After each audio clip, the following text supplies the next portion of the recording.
El tifón Duyuan llega a China después de haber dejado 3 muertos y más de 300 heridos a su paso por la isla de Taiwán.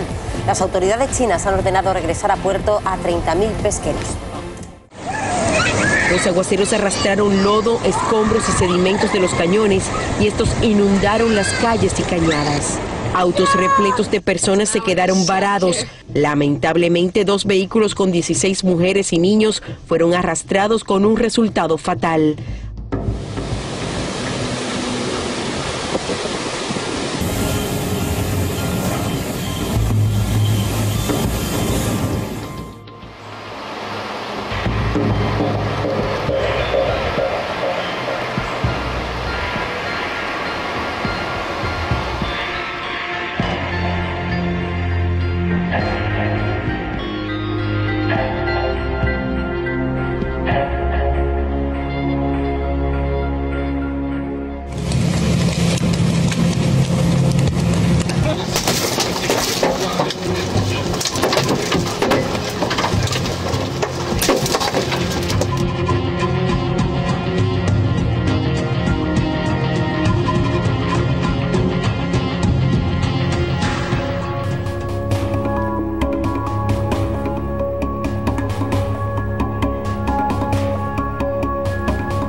Faltan 6 minutos para las 8 de la tarde y la tierra comienza a temblar en Chile. Interrumpimos nuestra transmisión porque esto es un sismo ya con características de un terremoto. Más de 180 segundos de movimiento sísmico que sorprende a muchos ciudadanos en casa o volviendo a ella. Ya, tranquilo. El terremoto tiene una magnitud de 8,4 grados en la escala Richter. Más de 1 millón de personas son evacuadas por peligro de tsunami.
Edificios y vehículos totalmente calcinados. California sufre los incendios más devastadores de los últimos meses. En 6 días el fuego ha obligado a 20.000 personas a abandonar sus casas.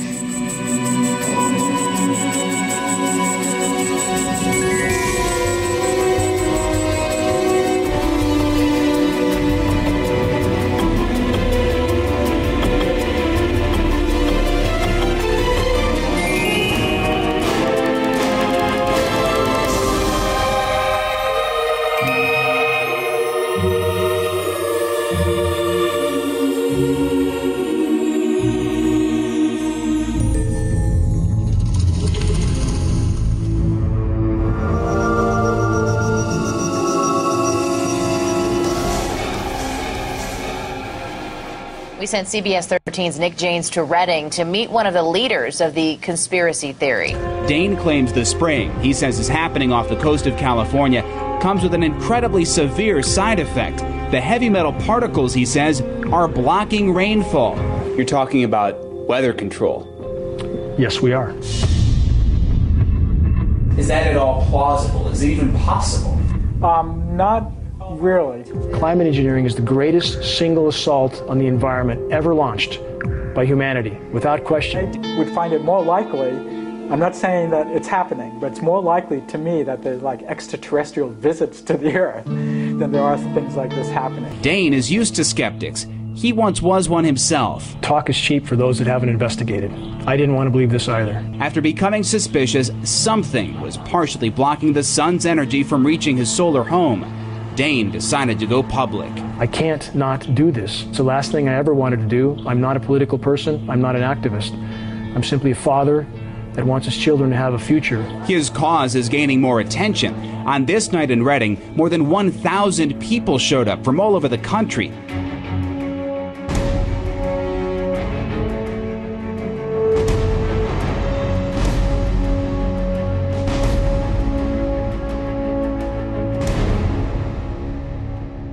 My deepest and most sincere gratitude to everyone who has shown the courage to try to discover what the truth is. Because we're certainly not being told the truth. And we live in a society that has so far been run by tyrants and cowards who serve them. What is climate engineering? Climate engineering is the epitome of human insanity. It's the epitome of human arrogance, superseding all other forms of tyranny so far. Geoengineering is the biggest elephant in the room. It's the most cataclysmic undertaking of the human race yet, superseding all other assaults on the environment. That's about as unnormal as it gets. And we live under toxic skies. Our children live under toxic skies every single day. Anybody who thinks that sky is normal needs a serious reality check. I can't tolerate life like that. I would rather go down to my last breath sounding the alarm than to accept life under toxic skies. 4 photographs, 3 of heavily geoengineered skies, aerosolized skies, 1 untainted picture. How many of us even remember what such a sky looks like? It's so seldom we have lost track. These programs have been occurring for 65 years. How can they get away with this? Because we're letting them get away. Because we're on our iPhones, watching football games, and that reality will not continue much longer. It's important to understand that the greatest lie ever perpetrated on the human race is the lie of the condensation trail. By design, that engine is nearly incapable of producing any condensation trail except under the most extreme circumstances, which very rarely exist. Watch here. You have a C-17 Globemaster and an AWAC. Watch. 1 aircraft just turned off. Spray trail stopped right there. Keep watching. There's the aircraft. No spray coming out. Nothing. Keep watching. Frame will change. There it is. Just turned on. Are you telling me that's condensation? Absolutely not. When you walk down the road on a cold day, which we don't have much of anymore, and your breath condenses, do you walk down the road a mile and look behind and see a cloud hanging behind you? No, you don't. What do aerosolized microwave clouds look like? That's what they look like. And we have the meteorological community telling us this is normal. We have meteorologists now reading scripts. That's all they do. This is the society we live in. These clouds, as you see, are aerosolized with electrically conductive nanoparticulates that can be manipulated when exposed to radio frequencies that can cause them to repel each other. The whole ecosystem is dying right now. The marine ecosystem is dying right now. We have the largest red tides ever observed from Baja to Alaska. We have fisheries shut down. We've had 10 to 15,000 seals wash up on the shores dead. Whales threatened by metals in water, toxic metals, specifically aluminum. It's not just in the water, they're breathing it. This image is to make this point. You cannot hide from these programs. We are literally being herded off a cliff right now, every single one of us from every direction. We have to check our reality. We have to make our voices heard. The bees are collapsing. They're completely collapsing. This year is worse than any other year. They're dying in the summer now, not just the winter. They are collapsing. All the pollinators are collapsing. Aluminum is very abundant in the environment, yes. But it does not exist in the environment in free form. It doesn't exist in free form. It must be mined and refined and sprayed for it to be scattered everywhere in the environment, and that's exactly what's happening. It's not just the bees that are dying. Every single one of us is being contaminated. These materials are bioavailable. They're building up in our systems, and it doesn't matter whether you believe it or not. It doesn't matter. It's a fact. We have the lab test to prove it. Species extinction. You see the escalation. To be clear, right now, species extinction rates are 200 to 300 species of plant, animal, and insect a day going extinct. We are statistically in the 6th great mass extinction right now in the last 40 years. The point is, all you have to do is look up. It's all you have to do, and you can see that what's going on is clearly not normal. We can bring this issue to light, and all we have to do is put a crack in the dam. That's all. We don't have to dismantle the dam.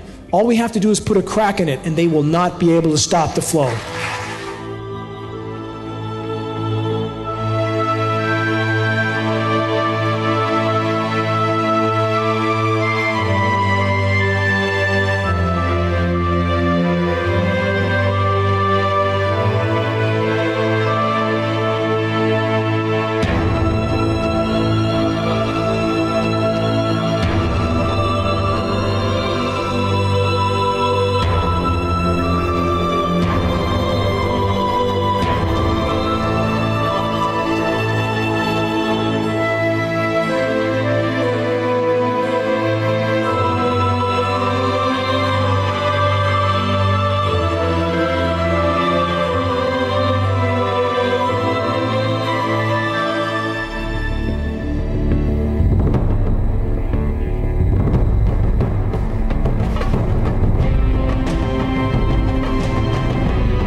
Действительно, поток беженцев, вызванный хаосом на севере Африки, уже который год течет в Италию и Испанию, и до последнего времени это было как бы в порядке вещей.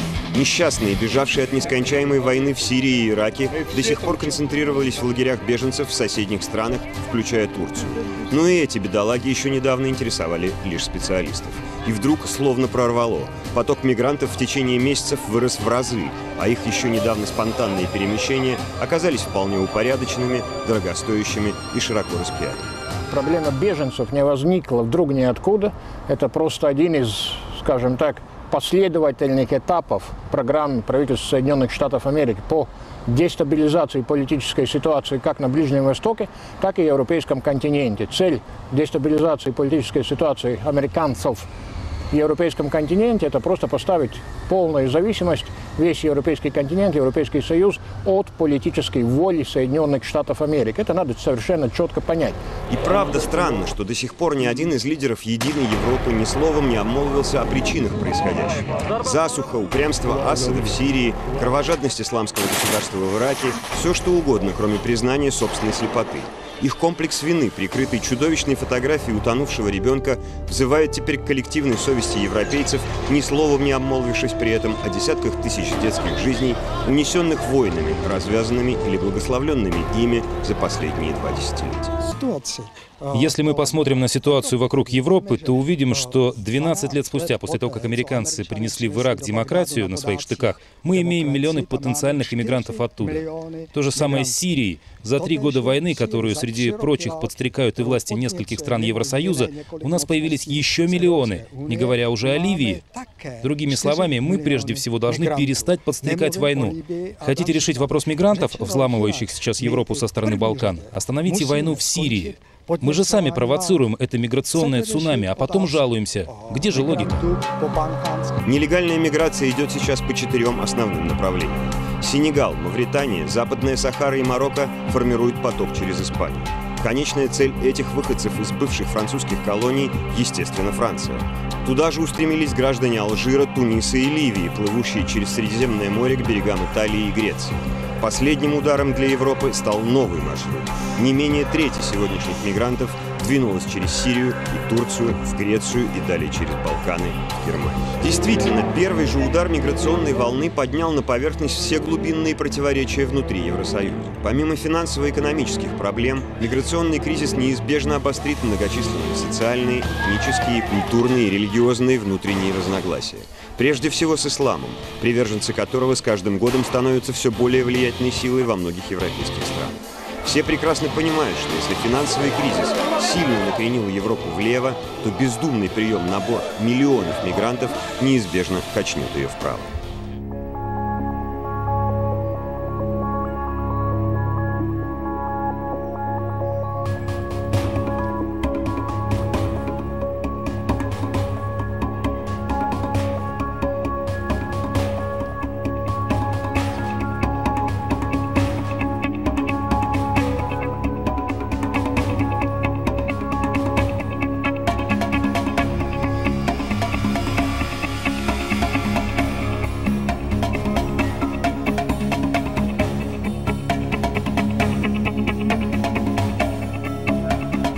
Teile dieser Republik sind im Chaos versunken. Dies wird teilweise in den Medien noch nicht dargestellt. Diese Republik ist zurzeit relativ handlungsunfähig. Die Verwaltungen sind beschäftigt, Tag und Nacht zu improvisieren und zu arbeiten. Wir werden alle gefordert sein. Wenn jemand glaubt, diese Integration geht problemlos, der irrt. Wir haben sehr viele negative Erfahrungen sammeln müssen. Ich habe auch lange überlegt, ob ich darüber rede. Aber zur Wahrheit gehört die ganze Wahrheit. Kommen Sie mal zu uns ins Lager und schauen Sie mal, mit welcher Anspruchsmentalität der ein oder andere seine Rechte formuliert. Schauen Sie mal, wie man um die Lebensmittel kämpft, obwohl man nicht an der Reihe ist.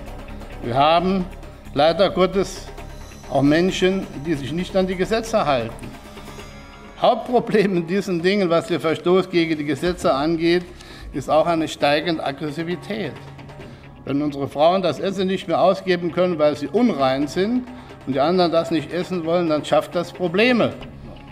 Diese innere Sicherheit und Ordnung ist in einigen Bundesländern gefährdet, weil kein Mensch weiß, wie viele Leute da sind. Sie sehen, es kommt einiges auf uns zu.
Now, the situation is very complex. Right now, we have China, Russia, Iran, Iraq, Bashar al-Assad coming together against the forces of the United States, Israel, Turkey, Jordan, Saudi Arabia, United Arab Emirates, and Qatar.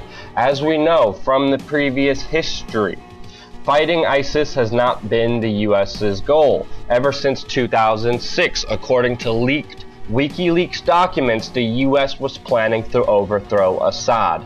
Now, Assad stood in the way of a pipeline that Saudi Arabia was planning to build that would undercut Russia and provide oil to Europe. That's why he was seen as an enemy way before ISIS. ISIS was supported, just like the rebels in Libya were supported to overthrow Gaddafi. The US and NATO said that they wanted to spread democracy and freedom in Libya. They bombed that country like we are bombing Syria, and now the country is in turmoil. It is destroyed. There's no democracy. There's no more freedom.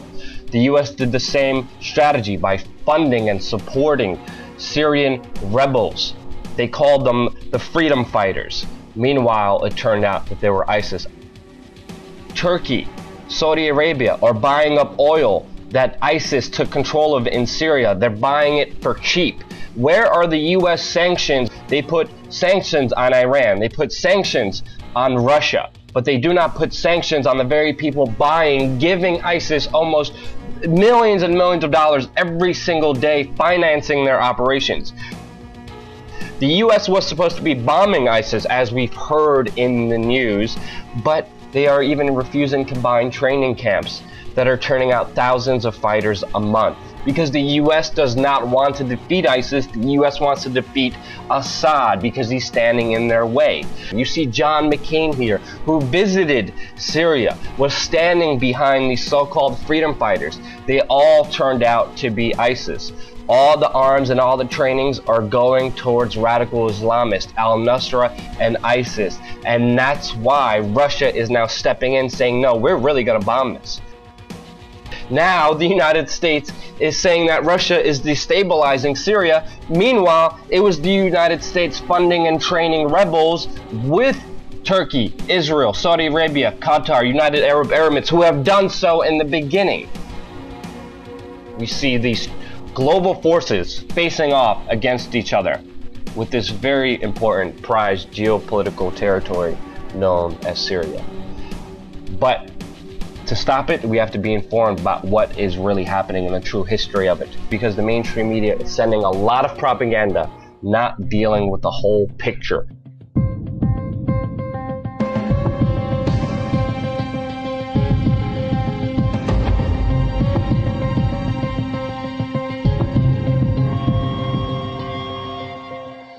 When Russia does exactly what America does, Russia is a bad guy. When America does, it's a good guy. I mean, it's almost like the Americans are saying, you know, why are you launching airstrikes against terrorists? Only we are allowed to do that. I mean, that's the attitude, and basically it kind of proves a supposition that many Russians would tell you, that no matter what Russia does, I mean, if Russia was to find a cure for cancer in the morning, the Western media would still find a way to make it look like a bad thing.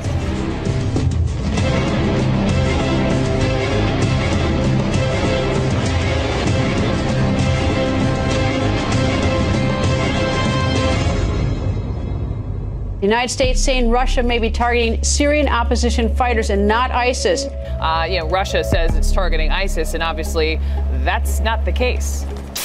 Again, I want to be careful about confirming information, but it does appear that they were in areas where there probably were not ISIL forces. The target the Russians more likely were going after? Opposition forces. The U.S. Defense Secretary says the strikes actually hit areas held by moderate rebels. I think you're asking about the possibility that the Russian airstrikes may have hit civilians. I cannot confirm that.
might do what we did in Afghanistan many years ago to give those guys the ability to shoot down those planes. That equipment is available.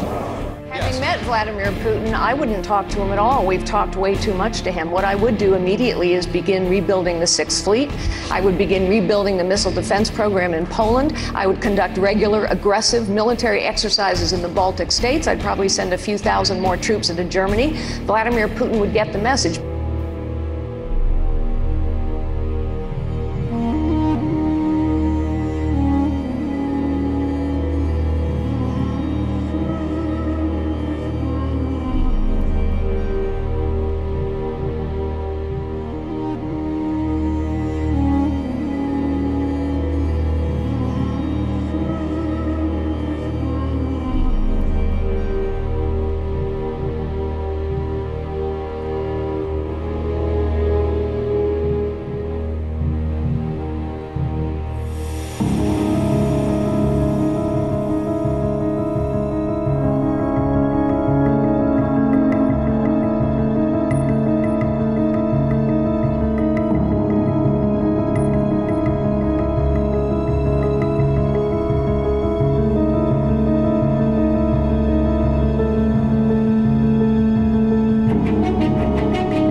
Tengo 4 años y les voy a decir la tabla periódica. Hidrógeno, helio, litio, berilio, boro, carbono, nitrógeno, oxígeno, flúor, neón, sodio, magnesio, aluminio, silicio, fósforo, azufre. Con ellos se puede hablar de cualquier tema. Química, medicina, matemáticas, historia. Ellos son niños sobresalientes. Que eres muy inteligente y que tienes IQ arriba de 130.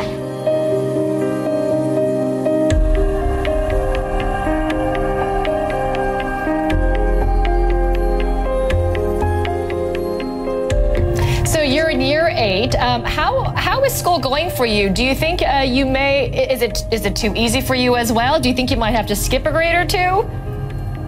Well, I'm really enjoying school at the moment, and I don't think I need to skip a grade. The only person that needs to challenge you is yourself. So you don't need other people to do that for you. It's in you, so you've got to challenge yourself, I think.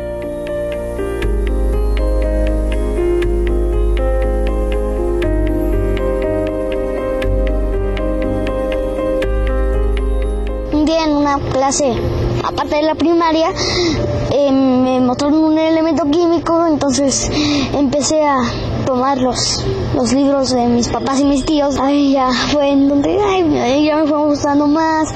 Después fue cuando descubrí la biología, entonces como química con biología, pues la bioquímica, entonces hasta ahora eso es lo que me gusta más.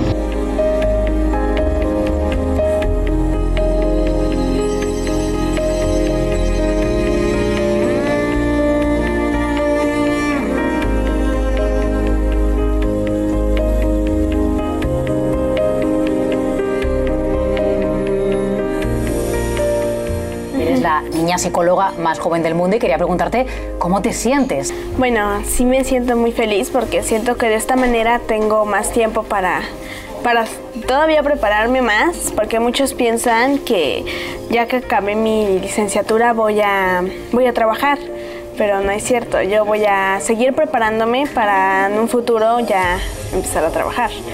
Y por eso estoy muy feliz, porque así tengo tiempo para hacer, bueno, yo apliqué una maestría, en la cual ya voy a empezar, y un doctorado, luego quiero aplicar para un doctorado, y luego tal vez otra carrera.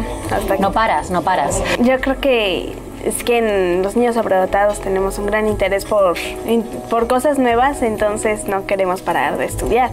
Y también yo creo que, bueno, toda la vida hay algo nuevo que aprender. ¿Pero tú tienes algún recuerdo de ti misma sintiéndote diferente o especial? Bueno, muchos niños se dan cuenta cuando ven que son diferentes porque les hacen bullying, no los rechazan y los aíslan. Entonces ahí es cuando muchos niños se dan cuenta que algo les pasa con ellos. Pero como yo nunca estuve en un sistema escolarizado, no sufriste eso. No. Tienes 13 años y aparte de ser psicóloga, aparte practicas taekwondo, estás aprendiendo chino, mandarín, hablas varios idiomas, entre ellos latín, cosa que me ha llamado mucho la atención.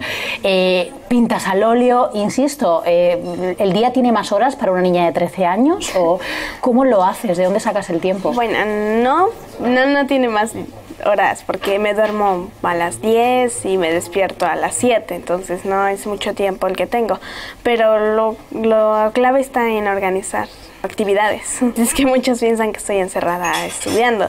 Tengo amigas y platico, jugamos. Pero a nivel personal, ¿cómo te definirías a ti misma? Bueno, yo creo que una persona muy estable, con una familia muy bonita y feliz. Feliz. Sí.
Are you ready to be his friend?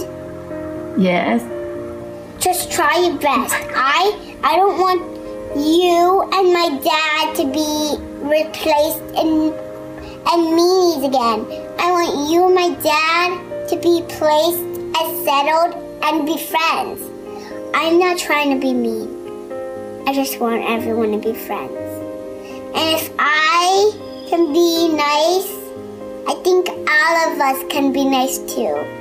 I'm not trying to be mean, but I'm trying to do my best in my heart. Nothing else than that. And if that's for my dad and you, Mom, I think you can do it. I think you can settle your mean heights down a little to short heights. Then it's both, okay? I'm not trying to be mean. I'm not trying to be a bully. I'm trying to be steady on the floor, not way down, on straight, on the middle where my heart is. My heart is something. Everyone else's heart is something too. And if we live in a world where everyone's being mean, everyone's gonna be a monster in their future. What if there's just a little bit of persons and we will eat them, then no one will ever be here. Only the monsters in our place. We need everyone to be a person. Everyone. including me and my mom, everyone. I just want everything to be settled down. Nothing else. I just want everything to be good as possible. Nothing else.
Um es gleich vorweg klar zu machen, Tesla hat damals die elektrische Skalarwelle entdeckt, die elektrischen Strom durch die Luft ohne Kabel schicken kann und dabei sich noch auflädt mit freier Energie.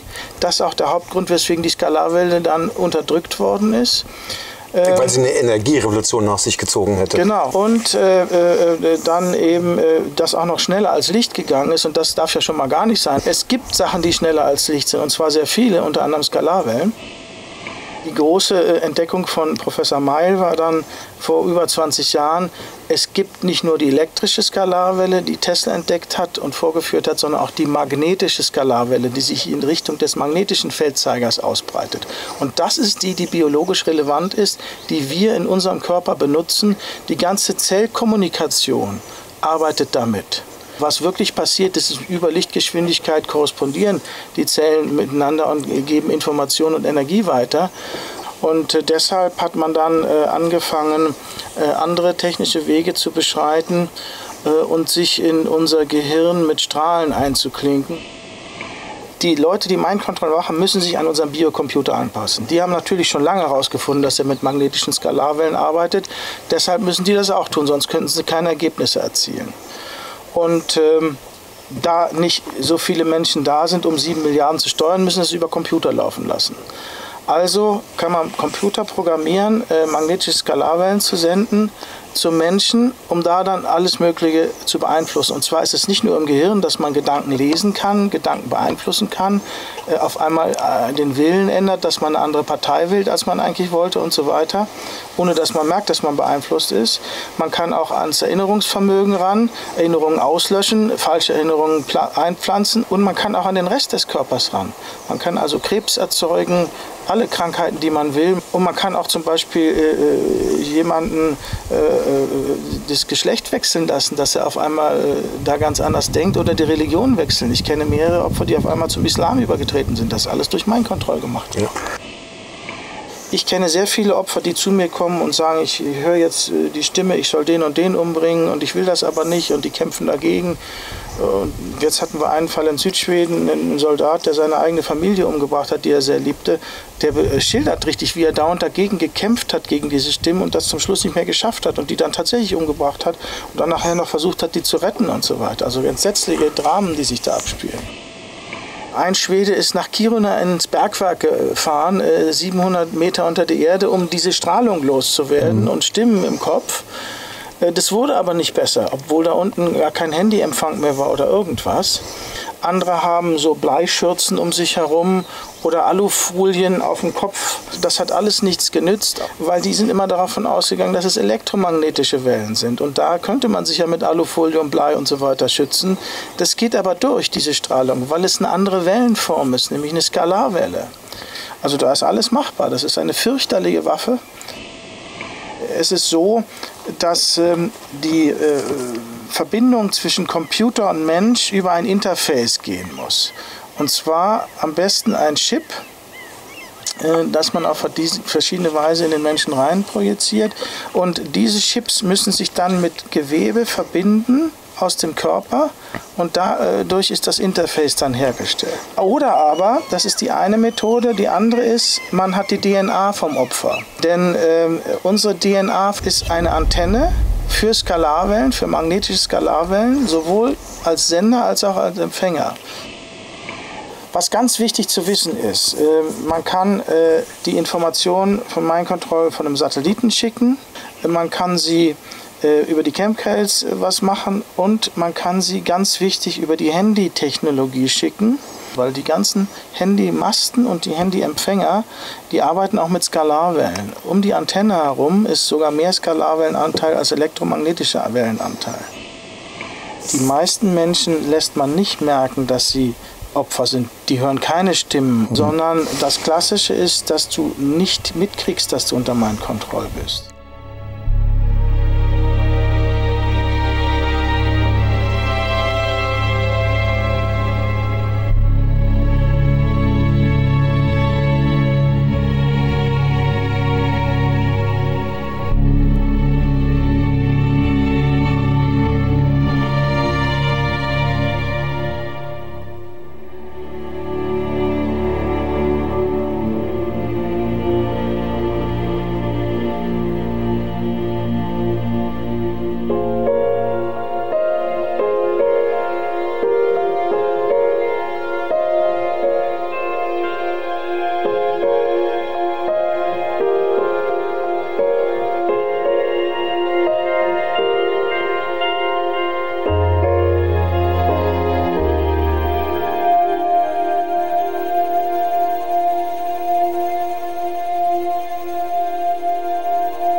Recientemente, el CERN, el Laboratorio Europeo de Física de Partículas Elementales, y que posee el mayor acelerador de partículas del mundo, ha anunciado que piensa imprimir el doble de potencia al acelerador para crear algo así como un agujero negro como brecha dimensional. Están hablando de una puerta dimensional, una declaración muy arriesgada.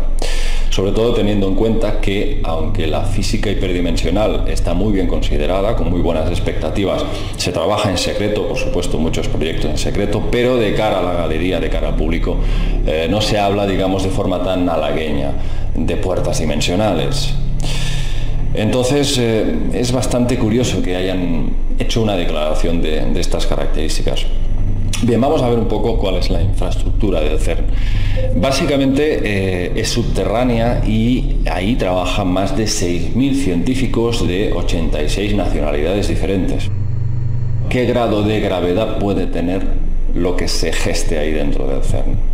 ¿Qué sería lo peor que podría pasar? Bueno, vamos a dejar que sean los científicos los que hablen. Stephen Hawking está aterrorizado con la idea de imprimir el doble de potencia a este colisionador. Declaró lo siguiente: la partícula de Dios podría destruir el universo. El bosón de Higgs podría volverse inestable a niveles muy altos de energía, lo que podría causar el colapso instantáneo del espacio y del tiempo. Otro físico, Neil deGrasse Tyson, afirma que este experimento de aceleración de partículas podría hacer estallar el planeta. ¿Quién detiene eso? La antimateria, lógicamente, absorbería completamente todo. Y probablemente en tiempo récord. Hablamos de minutos, quizás, o hablamos de segundos. Como su nombre indica, un acelerador lo que hace es provocar la aceleración de haces de partículas a velocidades cercanas a la de la luz, para hacerlas colisionar entre ellas. Luego utilizan unos detectores para ver qué ocurre con esas partículas que han colisionado, cuáles son los efectos que se han producido, porque ahí se supone, según dicen los científicos, se produce el milagro. Aparecen nuevas partículas, pero partículas que la mayor parte no se sabe ni cómo ni de dónde han aparecido. El caso es que ahí, según dicen ellos, radica el objetivo del CERN: analizar los componentes básicos de la materia. De ahí viene el término de la partícula de Dios. Esa búsqueda, tan aparentemente inocente y sana y curiosa, pues yo creo que es un poco más de cara a la galería. Quieren presentar esa imagen, pero pienso que lo que buscan es otra cosa. Yo pienso que la máxima pretensión es abrir, efectivamente, portales, brechas hacia otros mundos para probablemente dar entrada aquí, en esta realidad de tercera dimensión, a otros seres que desconocemos y probablemente estén relacionados con ese inframundo del que hablaban los textos sumerios. Todo esto es muy, muy peligroso. Podrían producirse todo tipo de anomalías espaciotemporales e incluso con la materia física. Lo único que podemos hacer es estar atentos a las noticias, a todos los eventos que nos envuelven, que lógicamente solamente nos van a contar las consecuencias, pero no las causas. Siempre tenemos que tener un poco esa capacidad para descifrar qué es lo que hay más allá de la Matrix, qué es lo que hay más allá de la noticia.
Scientific studies have shown the heart is not only the most powerful center in the body, it is the most intelligent, having the ability to receive precognition. If we can create a coherence with our minds and heart center, we can access our intuition more frequently.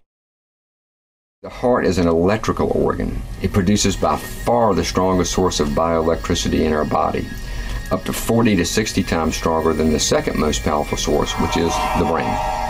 This electrical energy travels through every single cell in our body and in a sense kind of binds the cells together. It's strong enough that it even can be detected outside the body, out into space, beyond the skin. It's not an aura that we're measuring when we do this or anything like subtle energy. What it is very measurable electromagnetic energy, much like radio waves. And what we found is that the heart produces an electromagnetic field that surrounds our entire body in 360 degrees. And then it can be detected about 3 to 4 feet with magnetometers outside the body. Researchers at the Manager Clinic in Kansas say they've detected it 10 to 12 feet. So regardless of how far it goes, what's interesting is that we produce this electromagnetic field that can be detected, that can be measured with sensitive mainstream medical equipment. One of the interesting studies that was done here at the Institute of Heart Math with our chief researcher, Dr. Roland McCready, was a study on intuition, on the intuitive response. What we found is that the frequencies in that field, the electromagnetic energy and the frequencies that are in the radiation from the heart, actually change depending upon what we are feeling. Our emotional state influences changes in that electromagnetic signature. For instance, if we're feeling a strong negative emotion like anger or frustration, it creates what researchers call an incoherent spectra in that electromagnetic field. Lots of different frequencies fighting for power. The pattern looks very jagged and irregular, kind of like you'd see if you were looking at a pattern of an earthquake. The good news is that we see a completely different kind of feel when people are feeling positive emotions. You know, really heart-based emotions, emotions that have long been metaphorically associated with heart. For instance, if we're feeling real genuine appreciation or sincere care or real compassion, what we see in that field is what's called a harmonic spectra. The frequencies are now working together. They create what's called a harmonic sequence. They're not fighting for power, they're supporting one another. And all these changes occur because of what we do as human beings. The emotional qualities that we are bringing to life affect that field. Now you take that a step further. The field surrounds us in 360 degrees. We're broadcasting that energy, first of all, to our own bodies, but we're also sending it out into space. So in a sense, we are communicating our emotions through an electromagnetic field produced by the heart. Of all the energy centers of the body, the heart center produces the strongest signal. With heart disease being the world's #1 cause of death, and the heart center being the main broadcast power center of the body, we have to nurture and respect it as if our lives depend on it.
that our solar system will fully begin its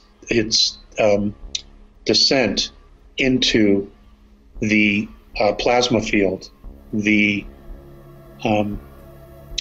equatorial region of our galaxy. Our solar system, as it moves, it goes in this, here we go. It goes up and it goes down and it goes up. It travels this way, okay? As we're moving in the galaxy, 26,000 years, 26,000 years, 26,000 years, 26,000 years, okay? Well, what we're doing is we're beginning our descent, okay, to begin a new 26,000 year cycle. And that descent will take us across through the plasma field, which NASA calls the Oort cloud. And that field is a huge electrical plasma field. And it will change our DNA. It will change virtually everything that we know. And what happens is once we cross that actual plane, we move into a different harmonic, a feminine harmonic, where humanity will begin to rebuild itself and regenerate and recreate itself in a safe environment, okay? Because that harmonic, that frequency is not about war, it's about compassion. And we're leaving the male dominant in the northern side of the galaxy. We're leaving the war behind, and those who can't let that energy go, you know, that control, that dominance, a lot of them, whether they're male or female, won't make it. They will check out.